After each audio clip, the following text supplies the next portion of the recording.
نحمده ونصلي ونسلم على رسوله الكريم أما بعد فأعوذ بالله من الشيطان الرجيم بسم الله الرحمن الرحيم يا أيها الذين آمنوا كتب عليكم الصيام كما كتب على الذين من قبلكم لعلكم تتقون صدق اللہ العظیم۔ برادران گرامی، رمضان المبارک کے فضائل اور مسائل کے جو سلسلہ شروع کیا ہے، گزشتہ جو نشست تھی اس میں روزے کی روح اور حقیقت، رمضان کے روزے کی فضیلت اور اس کی تاکید کو بیان کیا تھا، اور آج روزہ رکھنے کی جو حکمتیں ہیں اس کو بیان کرتا ہوں، اور اس کے بعد انشاءاللہ جو روزے کی خوبیاں اور فوائد ہیں اس کو بیان کرتا ہوں۔ روزہ رکھنے میں جو حکمتیں ہیں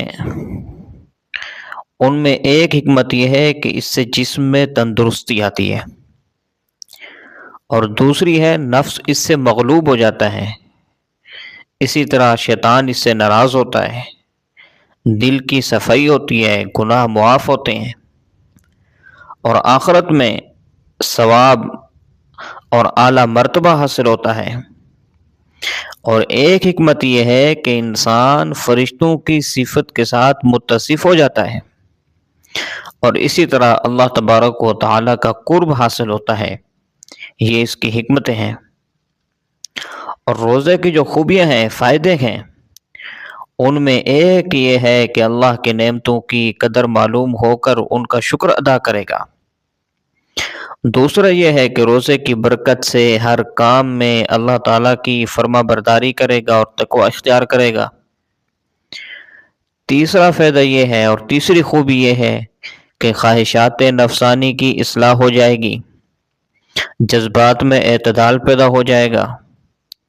چوتھی حکمت یہ ہے اور چوتھی خوبی یہ ہے کہ فقراء اور مساکین پر رحم اور ان کی خدمت کرے گا۔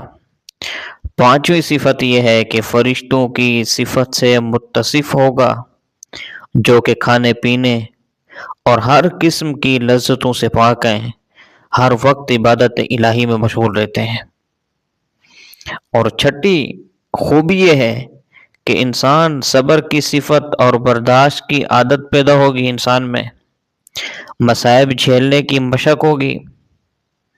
ساتویں خوبی یہ ہے کہ دل میں صفائی آ جائے گی، جس سے شریعت کی پابندی، اوامر و نواہی پر عمل کرنا آسان ہو جائے گا، اور رذائل خبیثہ کی بے کنی کر کے اخلاق فاضلہ پیدا کرے گا۔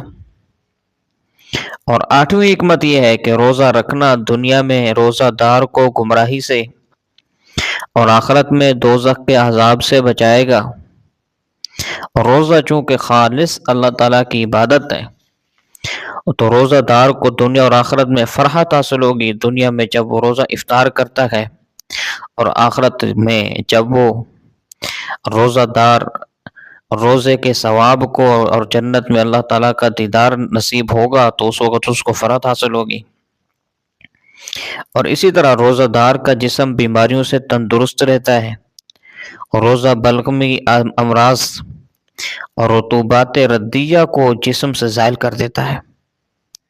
اور چونکہ یہ ایک خفیہ عبادت ہے، اس لیے اس میں ریاکاری داخل ہی نہیں ہوتی، اور بھوک پیاس برداشت کرنے کی اس میں طاقت پیدا ہو جاتی ہے۔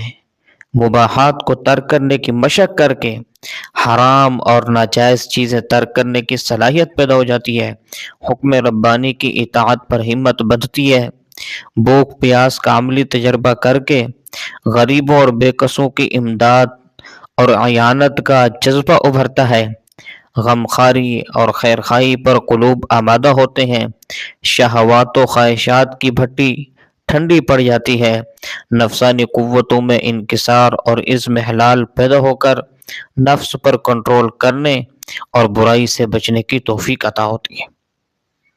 تو یہ رمضان کے روزے کی حکمتیں اور اس کے روزے کی جو خوبیاں اور فوائد ہیں ان کو بیان کیا ہے۔